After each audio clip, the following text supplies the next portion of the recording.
That's what you're after. Yes.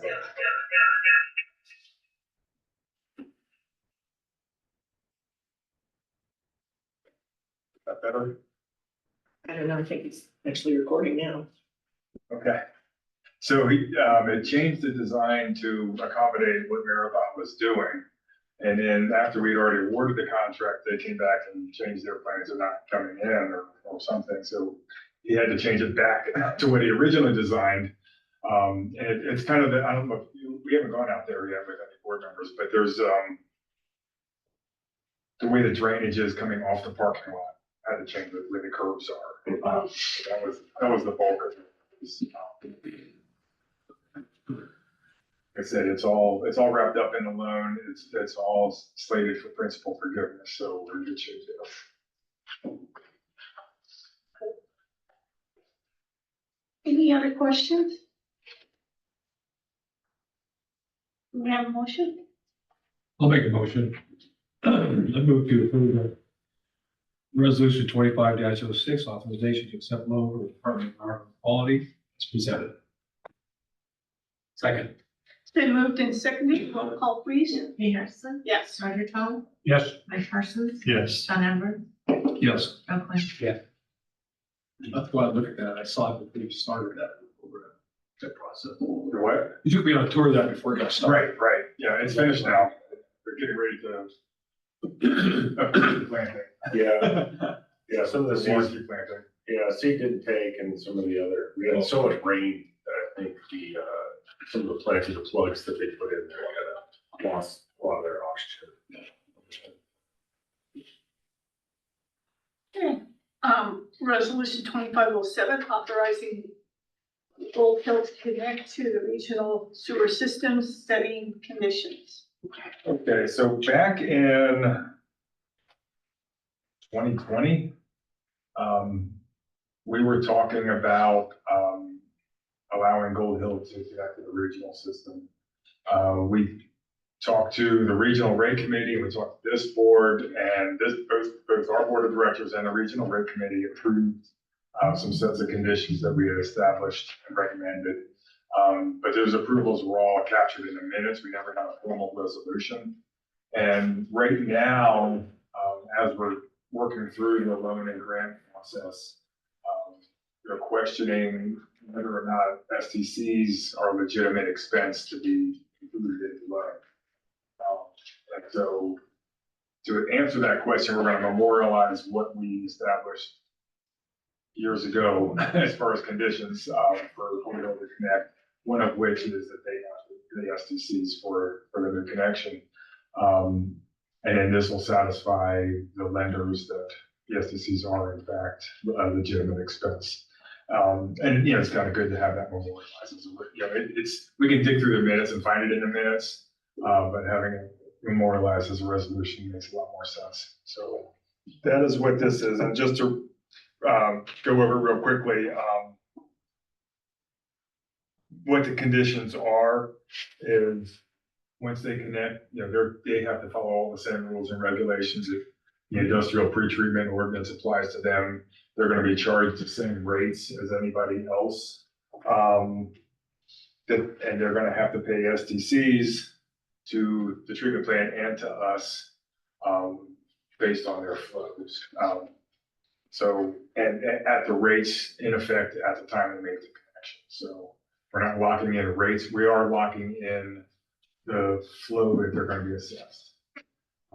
So that part is fixed based on their facilities plan, but the rates themselves will be whatever is in effect when they do.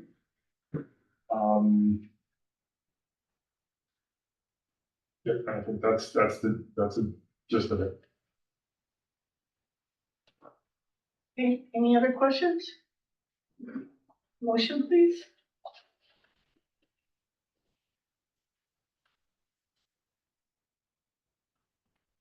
I'll make the motion. I make a motion to approve resolution 2507, authorizing Gold Hill to connect to the regional sewer system setting conditions. I'll second. Okay, it's been moved and seconded. Roll call, please. Lee Harrison. Yes. Roger Tom. Yes. Mike Parsons. Yes. John Edwards. Yes. John Quinn. Yes. Okay, thank you. Resolution 2508, employee compensation plan. Okay, so this is, usually we do this in June for the next year. But we've got a couple of issues that we want to address right now. The first one is we have a vacancy, in our stormwater technician position. And we've talked about this quite a bit internally, and this is an entry-level position, but the pay scale was well above it, what we would consider an entry-level position. So what this plan will do is reduce that scale to more of an entry level. And then the other one is for our GIS position. We have a person classified as a GIS specialist who is currently on an extended medical leave. And what we're looking to do is bring in a lower level GIS tech to come in and fill the gap. I'm not sure how long that'll be. Not something we'll discuss in the open session either, but I'm more than happy to talk to anybody afterwards.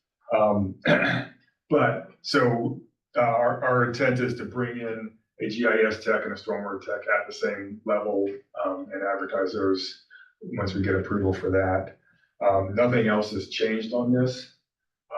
We will still come back in June with a compensation plan for the next fiscal year that would include all the cost of living adjustments that we budgeted for. So that's what we're doing here.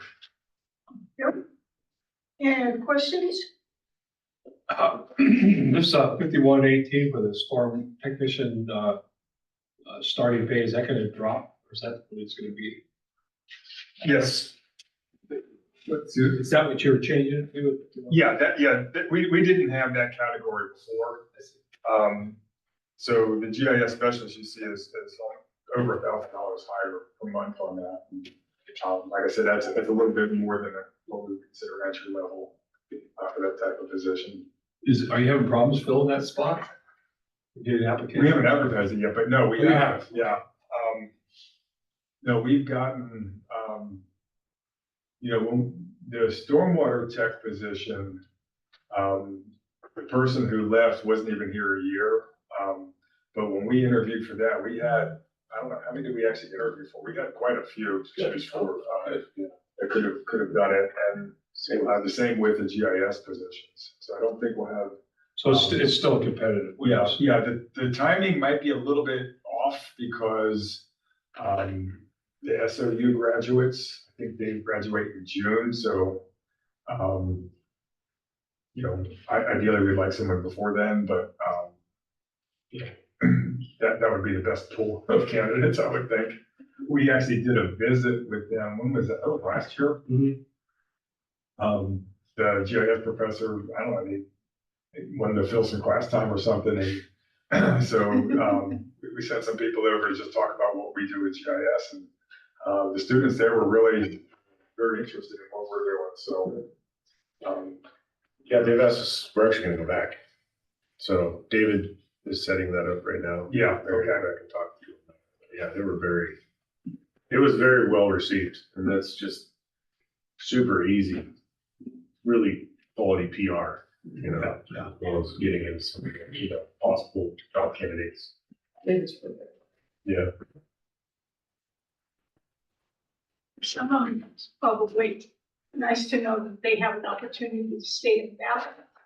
Yeah, definitely. And this, the curriculum that they're putting, it's actually in their master's program, but they're taking a GIS course for, I believe it's some kind of MBA, which was kind of interesting to me. So, like Carl said, I don't know if it's just last time or what, but That's kind of. a lot of, supposedly last time they were in there, a lot of them are, how do you guys have openings, so. So these are MBA students that are taking a GIS class? Are these GIS folks who want to do GIS in the future? They're the MBA students are taking GIS class. So it was kind of, but they were supposedly very interested in, we had our stormwater tech and our GIS specialists go and do this, and they were, they thought it was pretty interesting at a minimum, so. Is that something they teach at OIT? GIS, yeah, yeah, so we could definitely reach out to them too, and I think some of the professors are still there from when I was there. So, We, the struggle is always real to get good employees, and we've Yeah. actually been reaching out to law schools ourselves. So Yeah, catching them young, it's a thing. yeah, in the past, it's been kind of difficult to get the EIT engineering tech. But these two positions in particular, we get some a pretty good pool, but that stormwater tech could be a very low level position all the way up to somebody very skilled. And I think that was the thought of why that maybe try to grab somebody with that higher salary. We just never saw that on the front end. And so lowering it kind of makes sense. Okay, motion, please.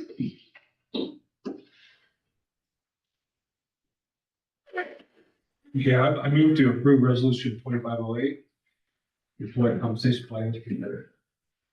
I'll second.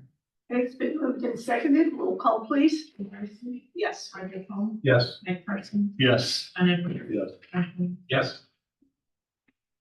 Thank you. Project update. Okay, some of this stuff has actually changed since I wrote it, but as it usually does. The Gold Hill Regional Connection, we've actually, in addition to the Rogue River Bridge and the railroad crossing on the county portion, those plans were developed by the consultants, sub-consultant, and have been sent to the agencies involved. We also received the 60% plans for that project, so. It's a big project. I just finished my review. DJ looked at it and we chatted about it quite a bit and we had some questions, but, all in all, it's gonna be a fun one. Once it's finally done. Antelope Road. I thought this one was gonna be fun. It's been a mess, we had a meeting, not monetarily, really, it's gonna cost the same, it was kind of painful getting there. We had a meeting with the county representatives this morning about some damage to the pavement out on Pacific, and we're actually they proposed cutting a deal with us to more or less partner with their consultant who's gonna chip seal all of Antelope Road. And so they're now have some scope creep seeing the damage that happened to Pacific and saying they're gonna cut us the same deal that we had down Antelope Road, which is we don't have to grind and inlay an entire lane. We'll just pay their contract costs for the price to do that work, which is substantially less than our contract cost to do that. So we jumped all over that right away. It was quite a bit. And so now that we're pushing that out into Pacific, we're saving because we were gonna have to grind and inlay that for sure. Now that it just comes off the top. So. Is this wheel track running? Yeah, it was some of that, and it was, the contractor just wasn't being super careful. They were, they take their box, those boxes, I don't know how much they weigh. I don't know, a few tons probably, and they'll just drop, it's a 8-foot tall box. Yeah. And the steel's this thick, and they just drop it on the asphalt and it just mars it really bad. So if they were gonna grind and overlay that, it wouldn't be a problem, but they're gonna chip seal it, so that'll reflect through the chip seal. That will. So, they were legitimate concerns. But most of that we're actually gonna put on the contractor and require them to fix that if it's outside of that lane, because a lot of it was in the adjacent lane. Okay. So we'll make them do it. What do we got? Shady Cove 3, I believe this is a new one, at least for you all to see. I got a picture on the back showing the existing pump station. This is back, call it the Cove. Kind of a cool little neighborhood back there, but you can see that picture there. That wooden structure just basically is a shield for our electrical cabinets. And it's elevated because it has to be above the under your floodplain. Looks like a 2-story outhouse. I know. Doesn't it? We're gonna leave it there. So, but that square, kind of white square shape on the ground there, that's the hatch. into the wet well. And then you can kind of see off to the right there, that drop there goes straight down the road. And then you got the wall on the left there. There's not a lot of room. It's a really tight one. We're gonna give it the same treatment basically that we've given all of our other pump stations in the last few years. And that kind of fiberglass wet well insert, you know, we're gonna have a separated valve vault that we're actually gonna scoop up to closer to where that truck is. Okay. And so, it'll be the same thing, just a little bit tighter and a little bit different. And we really don't wanna do a whole lot of, for one, it's a little residential neighborhood and that house off the left, you can't see it, it's really close, so we don't, the impact, it's gonna be disruptive to these folks. And, you know, if we go out there and start excavating a bunch, putting a bunch of fill in there, DEQ's not gonna wanna see that right next to the river either, so. It's just, it's kind of our only option, for that one. Echo Way Pump Station Rehab, we haven't put a whole lot of effort into that recently for reasons that we need to talk to you point about. The Gold Hill Railroad crossing abandonments, there's a couple types that we need to abandon, and we are in conversations with the property owner right now to make sure that we can go out there and get a plumber to do that work under the house, and we'll have our guys go out and do that private property work so that we can control what's happening there. We have a hired contractor out there wrecking their landscaping. And then the UV disinfection all the way at the bottom. That one's starting to go. Contractors really wanting to get out there and start digging. We've got a lot of administrative stuff to deal with on that just because that's a DEQ funded project. So, but them wanting to go is good news because sometimes they don't. They shelve it, but that one's got some very, very specific milestones to the project that they need to hit. So, and we're pretty sure our UV reactor is in the United States. Yeah, we're checking in on that. Supposed to arrive in New York like yesterday or the day before or something like that. Yeah, we were joking with Ashton because supposedly they have to have these labels on it. The EPA has a requirement to have the labels changed once it gets in the United States and in New York. And they're telling Dash we're gonna have to send them on a red eye out there and slap the labels on it. Where did it come from? Okay. But locking in the price in advance, now that we have tariff. Oh, yeah. We gotta look like geniuses on it. Yes. Yeah. Is this gonna be the first UV plant that RVSS has? Yeah. Yeah, Ashland has one, I believe. They've got a pressurized reactor. Never does not. Wow. Ashland's the only one local that I know. Oh, I used the Wetico, the. Just UV. Just the UV disinfection. Yeah, I think they're like Glendale or someplace up there. One of those little ones has it. Oh, okay. So, yeah, it's becoming more and more, you know, for the same reasons. I mean, no one wants to deal with chlorine. Yeah. Yeah. That makes Even the sense. hypochlorite, there was a big scare not too long ago. So, And how much was that piece? What price did you lock in? With a bunch. It's 253,000 or something. like that. yeah, just really quick. Yeah. So they're $25,000. Yeah. 10% little tariff saved, right? Oh, yeah. Yeah. Yeah, we snuck that one through. And then, you know, the steel building that's going over the top of the thing, got that price tag pretty good. Nice. Steel will be worse. Yeah. That's it for me. PJ, your turn. Yeah, the push crew and TV crew, still about the same, 2 miles of pipe each on cleaning and maintaining, video inspecting pipes. We did install a new VFD controllers at Ashland One Pump Station. That was last Tuesday, and they're up and running good. The construction crew, they've been clearing some easements, just right around town here. They're doing right next to I-5 in Central Point today, mowing the grass down, kind of for access and fire season stuff. Shady treatment plant, contractor's been out there, they've marked some paint on the ground, they've been out there. So there's nothing to report in Gold Hill. The lagoons had a big month with the 465,000 gallons of septic and fog and porta potty waste. Here in the office, we did first aid CPR training for everyone. And then next month, on the 14th, we have confined space training we'll do. What's that training So include, that last part? we have to demonstrate that we use the equipment properly. So we have a guy, Craig McDonald from Lit Safety, come down and he kind of signs off, and you have to set up flow restraint, set up gas monitoring, put on the harnesses, and kind of do a run through of throwing in the manhole, out of the manhole. We have a little chest manhole out back that we use. And so it's just like kind of a demonstration of that we know how to use the equipment, and then he signs off on it. And gives us a report that we keep, have to do it annually. How often is that required, the training? Annually. Every year? Yeah, every year. Cool. Do all your maintenance personnel go through that?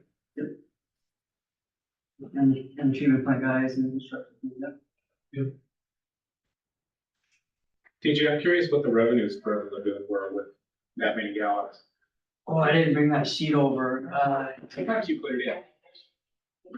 I was gonna grab Just for it. that month, I'm just curious. It was.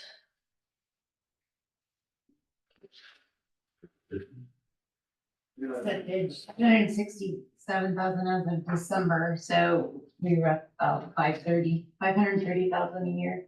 A year. Percentage. I was just curious, the 465 was a big one, so I'm just curious. Mhm. So like 40 and change of us averagely. Yeah. Well, that's not bad. What is it, 15 cents? 69,800. That's So okay. 69,000 for the grand total of March. Cool. You can't, no. It's 15 cents a gallon. Was that the same for both then? For bog and for septic? Oh, okay. Okay. Any other questions for TJ? Okay. Carl, your turn. Okay, budget, you have it in front of you? Both of you? So reminder, our budget meeting is Tuesday, 12 o'clock. If you do come up with any questions between now and then, if you let me or Brandon know, we'll probably be able to give you better answers. Okay. We're pretty quick on our feet, but, you know, if you have a little bit of time to look into something deeper, we'll be able to give you better answers for any questions you have. On the staffing, we've already talked about that, and on the stormwater facility, we talked about that. And on the strategic plan, you should have gotten a copy of our strategic plan. I'd like you to, look through that, and any comments you have, let me know. And we'll probably take another month or maybe a little longer to finalize that, and polish it up a little bit. But that's pretty close to what I think what it's gonna look like at the end. So, Okay. yeah, just take a look and see if there's anything you think we're missing or anything we need to add, going too far, or wherever we need to be. Gold Hill transition. It seems like we're in the final stages of the loan assumption. For the last loan, but we felt like that a lot.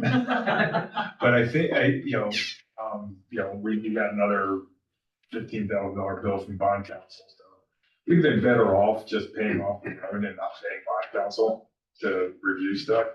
But Have you Googled Oric recently? as what? Have you Googled Oric? No. They built a really expensive new headquarters. They used to be in the old Federal Reserve building on Sanso. The new building is Yeah, indicative of their hourly Is rate. it the wrong? yeah, and so, yeah, we paid them, it's close to $30,000 maybe. 28 already, and then that new one. Yeah, which is more than what the annual payment is Yeah. on the bond, And we had budgeted to pay it in full. Once they gave us an answer, if we could take it over, assume Yeah. it, or we'd have to pay it. So we had the money ready to pay the whole thing. Are they stalling so they can get more money? Lawyers wouldn't. Gold Hill still's making the payment, so I don't know if it's any more or less, we're just having to pay for people and streaming it out. I interviewed with them in 1991. Their digs were palatial at the Federal Reserve Building. I don't think they built a less than palatial one. Oh, sure not. Okay, so, yeah, I think, I do think that we are finally ready to do that, yeah. And then the other part of Gold Hill is the actual project. They kind of gave a bit of an update on that, so I'll talk a little bit more about the funding. I think, I don't know if I mentioned this last month or not, but we did make 2 requests from legislators for extra money. About 2.7 million from our senators, our federal senators, Wyden and Merkley, and then another 750 from Alex Scalados, who's the representative in the state for that area. We haven't heard anything back on anybody, and I don't expect to anytime real soon, but supposedly we're in the system now. And then we talked about the STC part about making sure that that's part of the airport project. So that's moving ahead. You know, I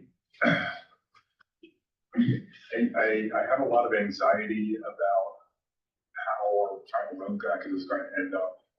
The bridge funding that Transfast just lost 50 million and stuff like that. You know, when we first did our one-stop financing meeting, that's when representatives from USDA and Business Oregon and DEQ, I think they're the main, we all get down and say, you know, here's our project, here's what we can do. And then we kind of combine the best of everybody to make it most beneficial.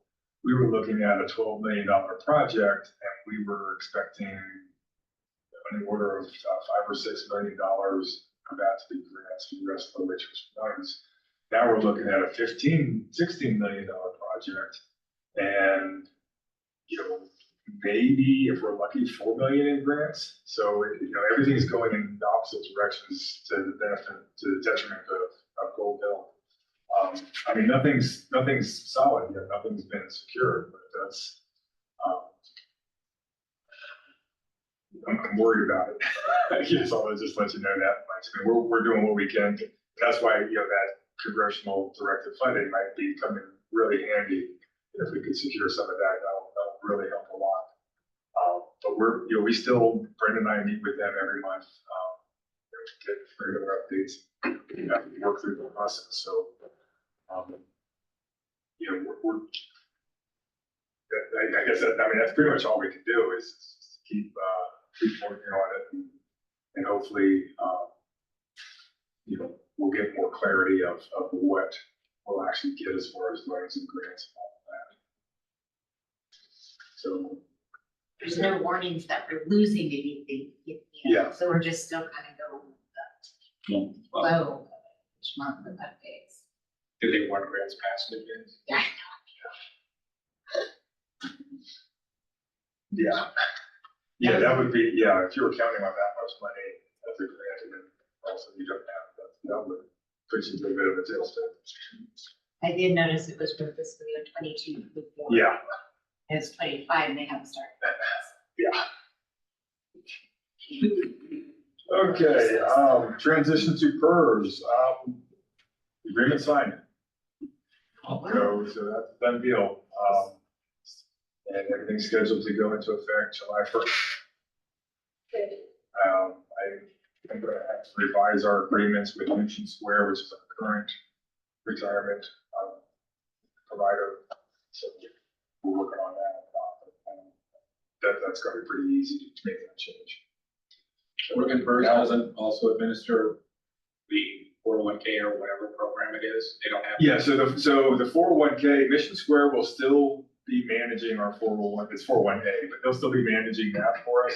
There just won't be any more contributions going into it. Can people move it over to an Oregon 401a? I don't know how much mobility you have. I don't think you can do it while you're still working. We used to have Nationwide, which the fees were shocking. Yeah. I mean, I had like $1,000 put in, like in 2014, into a tech fund, which should mean it's probably 9 right now. Mhm. The fees, it's been flat for 9 Ate years. it all up, yeah. Yep.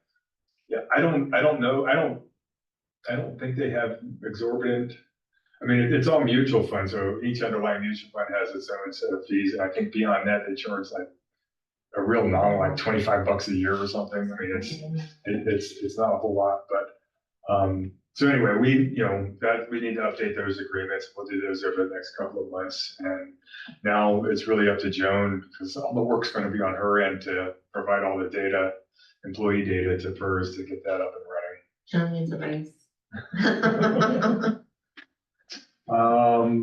Board elections, you guys got a free ride. No one's running against you two, Roger and John, so we're not boring. Unless somebody, unless somebody mounts a really aggressive write-in campaign, I think, we're pretty stable here. My mom spent $238 on campaign buttons for me. Wow. You 238. still Does pass it them out? have the year on them?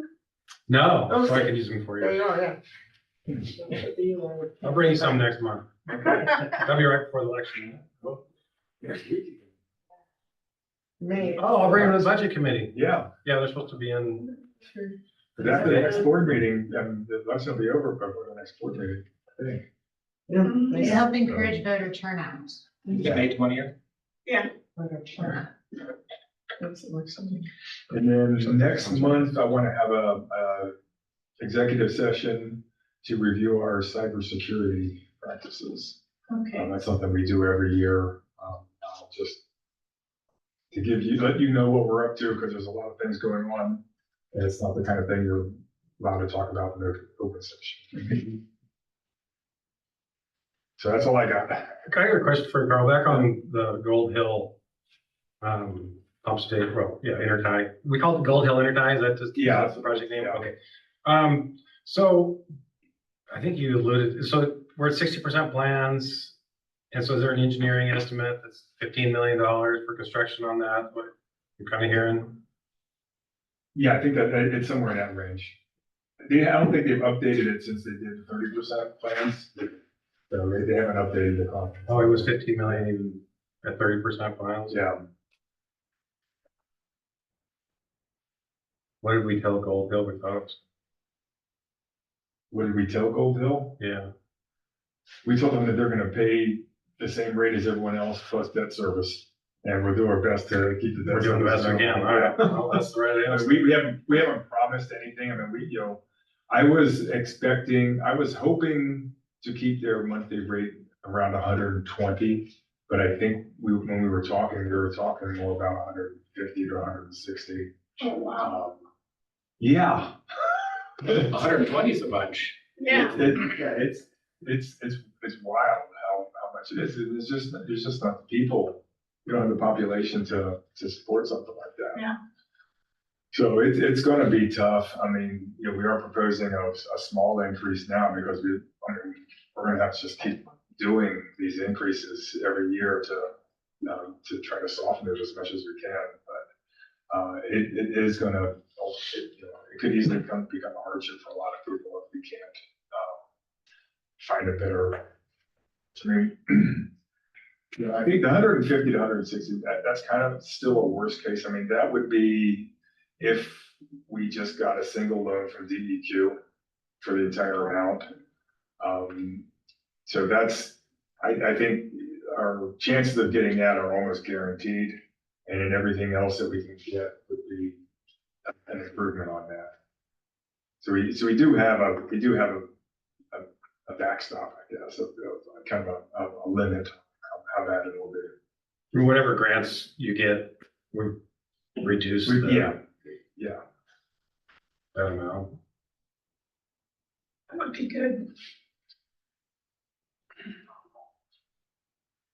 I mean, it does seem, I mean, I guess I was kind of surprised that we weren't like jacking up the rate sooner. It seemed like we did kind of a marginal increase, but it almost seems like what they're like $70 or something now, They're 78. right now. 78.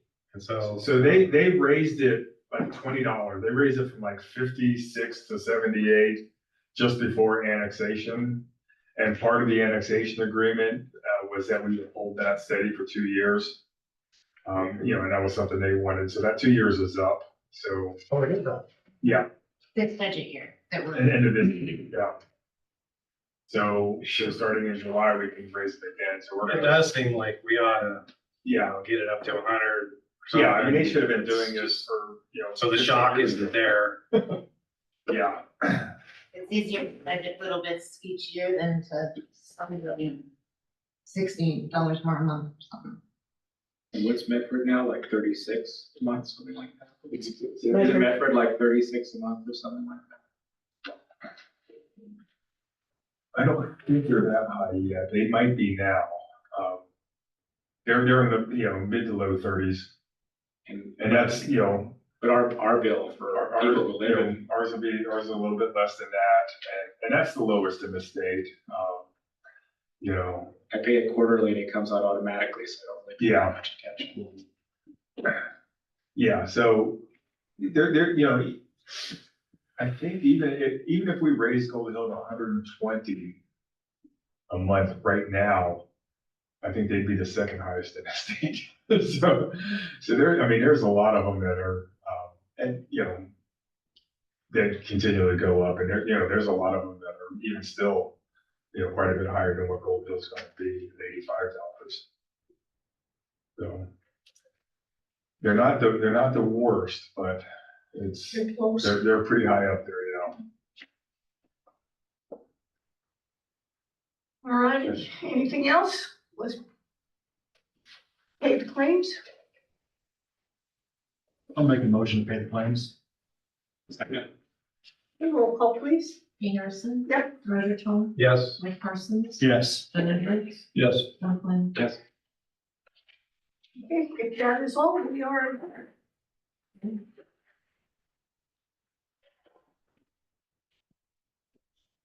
Carl, I thought you wanted to talk about.